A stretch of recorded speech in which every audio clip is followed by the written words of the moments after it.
Une page se tourne pour l'ancien lycée-collège Saint-Augustin de Bitche. La signature de ce nouveau partenariat entre l'établissement public foncier du Grand Est et la CCPB marque le début d'un nouveau chapitre pour cet ancien établissement scolaire épiscopal.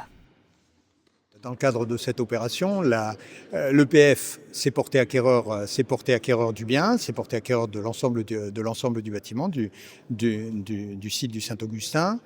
Et la communauté de communes prend l'engagement, au terme de la convention de portage par l'EPF, d'acquérir le bien. Donc on est en fait un outil transitoire, on acquiert le bien, on le porte. De 1926 à 2012, l'établissement était la propriété du diocèse catholique de Moselle. Ces quelques armoires ou tableaux et autres mobiliers sont les seules traces encore visibles de ce passé. Il rappelle que ces murs ont longtemps servi de salle de classe pour les jeunes du pays de Bitche. Ces salles auront bientôt une nouvelle destinée pour le plus grand bonheur de l'ancien directeur de l'établissement. J'ai beaucoup de souvenirs, évidemment. Beaucoup d'anciens qui me recontactent et je suis bien sûr très touché de ce nouveau départ de l'établissement. Et évidemment, il faudra beaucoup de temps, beaucoup d'argent, mais les projets sont là, j'en suis ravi.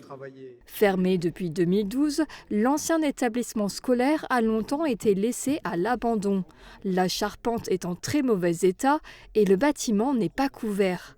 L'acquéreur de l'époque, une société immobilière à capital chinois, n'a jamais réhabilité les lieux. Entre-temps, elle a cessé son activité et été liquidée.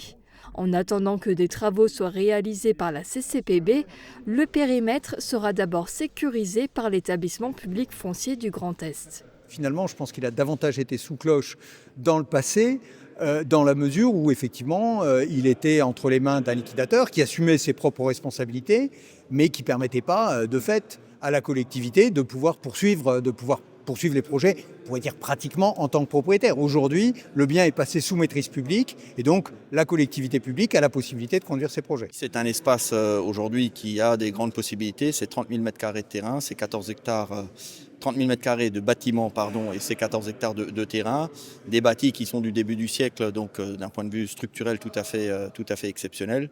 Et donc à l'heure où on parle du développement à la fois des habitations, des habitats, des appartements, de la mobilité des personnes âgées qui doivent retrouver un certain nombre d'espaces dédiés, je crois que le Saint-Augustin aujourd'hui offre toutes ces potentialités qu'il va falloir étudier. Et d'ores et déjà on utilise une partie puisque nous avons installé la microcrèche. Et donc le travail aujourd'hui va pouvoir démarrer puisque la propriété est aujourd'hui désormais assumée par le PFGE. Donc tout est possible puisque maintenant Saint-Augustin a à nouveau un propriétaire solidement arrimé sur le territoire. La CCPB s'est engagée à acquérir le site auprès de l'EFPGE d'ici le 30 juin 2029 pour un montant total de 940 000 €.